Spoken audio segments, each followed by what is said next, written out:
There is a crisis in the Boy Scouts, and there has been for many years, many decades, in fact, since the early 1900s. And that crisis is the abuse, the sexual abuse that boys have suffered at the hands of scout leaders, assistant scout leaders, people that they looked up to, and this has happened time and time again in a crisis situation that most people, including most of those who have been abused, do not know about, have not known about, until the most recent exposure by our group and various groups around the country. It happened in thousands of scout troops across America. For decades, countless innocent children were sexually molested by adult scout leaders.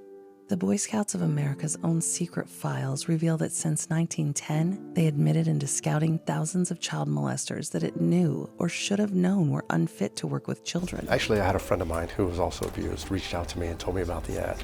I reached out to the law firm, spoke with them briefly, and said that you're going to have a lot more people coming forward, and they did. He was a police officer, he was a trusted member of the community, very, very well liked.